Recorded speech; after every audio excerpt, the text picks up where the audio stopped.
It's been quite a year for Josh Brolin. 4 big films, acclaim in every role, and not instant stardom, but well-deserved stardom. It's nice to see you. How are you dealing with this year? I mean, the actors don't have this that often. This comes along. It's a good year, and I felt good about what I've been doing, and people have said, how do you feel about, doing this work, and now you're doing this work? I've never seen it like that. I felt like I've been doing good work, and suddenly it's all squeezed together in a year, But that often doesn't happen. There are many actors who do what you call good work their whole career and remain at a certain level. Is it a confluence of good roles coming your way and your ability to land them?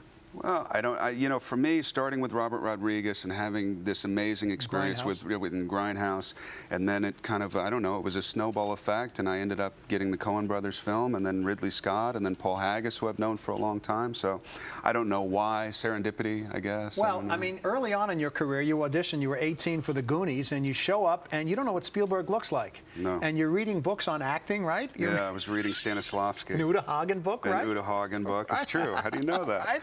And what does he say to you? No, but even the audition that I was with Spielberg's, I didn't realize Spielberg was on the table. I didn't realize that. But anyway, I came up to Steven at a certain point and I said, hey, look, what if, like, we're going through the tunnels, and what if I think it's my mother's womb, and I start climbing, the womb, like trying to get out of the womb, and if I'm crying and all that? And he said, Brolin, he said, don't do any of that stuff. Just say the words and act. In baseball, they sometimes say, sometimes it's just see ball, hit ball, right? That's true, That's right? What it is. That's true. But That's then, what basically he told every me. time you go up for a role, there seems to be a story. Like there is the story now about how you got No Country for Old Men. You don't just show up with an audition tape. I mean, you show up with one directed by Quentin Tarantino, and also Robert Rodriguez worked on it. Was it too good at first? You were rejected for the part. No, but I said, I don't know if you heard this or not, but when I did the tape, I asked Robert, would you please film me doing a couple of scenes? He said, sure. And then finally he said, I said, just use your video camera.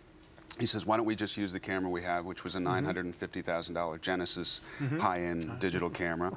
And then we did it, and he had lit it. He cut it together. Quentin directed me. He was giving me line readings that I didn't necessarily agree with. But when we sent it to the Coens' response was, who lit it, first of all, because it was so beautiful. So we want to know who this DP is. And no, we're not interested. It's not who we're looking for. Yeah. So it wasn't until I met the Coens, like, I don't know, 2 months later. Well, how did you get to meet them if they weren't interested in it? Well, I have a great agent, Michael Cooper. I have an amazing old-time agent. Very happy now, I'm sure. He's very happy. He was very excited. And he just said, he kept saying to Ethan, he got his cell phone number somehow, and he said, just meet him. Just meet him. Just now, meet him. is it true that you were too young to be believed as a Vietnam vet, so they decided they wanted you so much that they moved the story back to 1980? Do you think that's true? I don't know. It's a nice story if it is a true. nice Now, story. you answered me with a question. Is it true or not? All right, Ethan Coen, I asked Ethan to write an article for Esquire. Esquire came to me and said, we're going to do an article, breakthrough article on you. Who would you like to write it? And I called Ethan and I said, would you and Joel write it?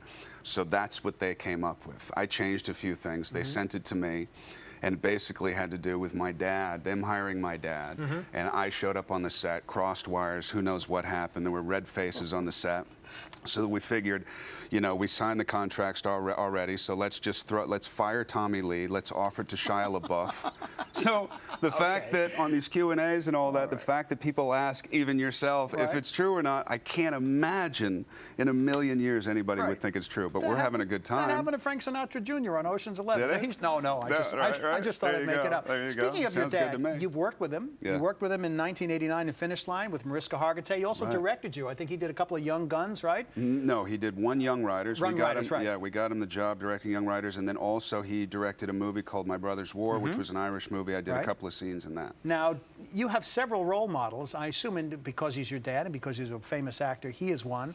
Anthony Zerb's another one, and you also Robert Duvall. Right, Robert Duvall, who's always been. I actually got the role in Lonesome Dove, which is where I would have met my wife then, but I got the role, and because of contractual obligations with Rick Schroeder, I was actually paid and pulled out of the role, and then Rick Schroeder did it. But not a lot of people know that. That's a bittersweet thing for an actor. You get paid not to work. It's like a tobacco farmer. You get paid not to grow tobacco. Here's 75 grand or whatever. Take care. Well, it happened. But I really wanted to work with Robert Duvall. But that happened with Denzel Washington, an American Gangster. You know that. They were going to make the movie. No, and then they pulled out 3 weeks before they did it. They paid him $20 million, That's tough. And I didn't get paid $20 million for not doing Lonesome Dove. You won't be saying I that. wish. You won't be saying that in 2 years. Well, I think. your mouth to God's ears. When you were a kid, though, or you to would. Miramax's ears. When you were a kid, you got up at 5 o'clock in the morning, and you fed not one horse, not two, 58 horses. Was it 2 o'clock? 65 horses. 65. Yeah, wow. Was it 2 o'clock in the most. afternoon by the time you finished? I got up at 5 o'clock in the morning, and I had to take the truck, and I would put 2 phone books on the seat so I could see over the steering wheel, and I learned how to drive at a very young age. And, you know, it sounds romantic now, but it was the worst kind of work you could do as a kid.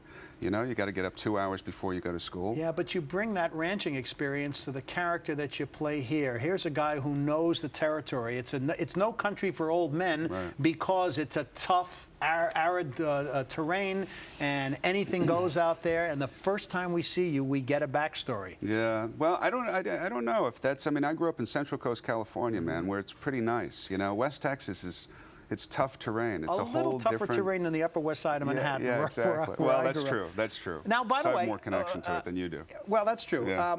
You were on a wonderful show which lasted 13 episodes. Senator Sterling. Yeah.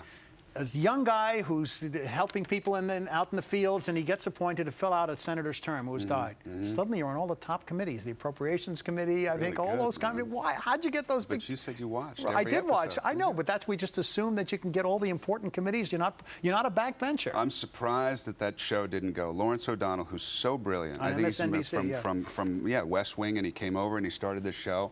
But that's the most work I've ever done. The only reason that I was happy that the show didn't go because I couldn't do that amount of work. When you're Mr. Sterling and the show is called Mr. Sterling, that's all you're doing is talk.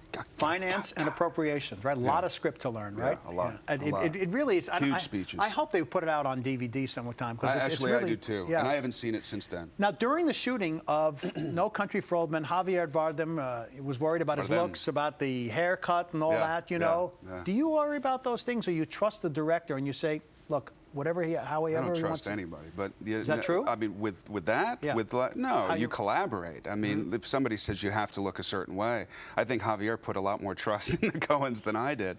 You know, with that, you know, with the look, and I think you talk about it, and Javier was depressed for days. I mean, we went out to a bar afterwards, and he was all, I said, "What's the matter with you?" He says, "Oh my God, my hair is so awful." And I said, "Why? I mean, it's all right. You know, it's a character." And he goes, "No, man, I'm not going to be laid for 3 months. This is horrible." How does a kid from California portray a crooked New York detective?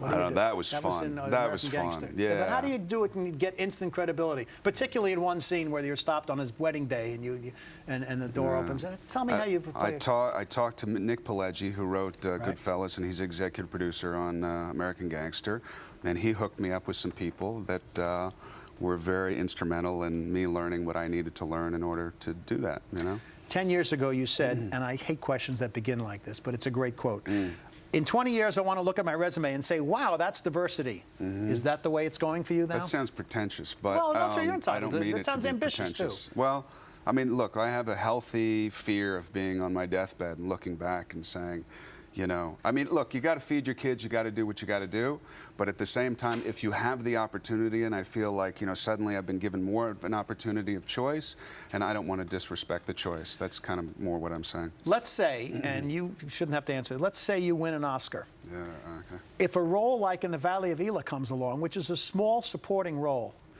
would you still take it and consider it? Because a lot of American actors won't do that. European actors will do that to work with a particular director, but American actors are concerned with billing and that kind of thing. Story and director and character. Not size of role necessarily. No. Now, you've been in 2 movies this year with Tommy Lee Jones, neither of which finds you together in the movie. I know. Did you still find able to spend time with him? No, I've spent more time with Tommy after the movie than I did during each film.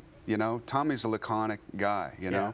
He doesn't really say a lot. He San doesn't Saba, Texas. San Saba, Texas, which is where Llewelyn Moss is That's from. right, right. So that was our whole connection. And doesn't suffer fools lightly. You got to know your stuff. And that's why the letter or the note he sent you meant more than anything, didn't it? It was a voicemail, and he said, "Good job, young man," about 14 times, which I appreciated.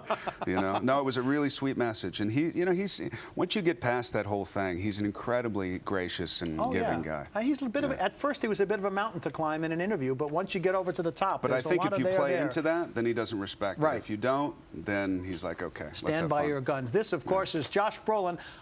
apparently and obviously the hottest actor in Hollywood. It's due to good work. There's no hype there. It's the quality on the screen. I think he's going to get an Oscar nomination in 2 categories this year, for American Gangster and No Country for Old Men. It's nice to see you. Come back soon, will you? Thank you so much.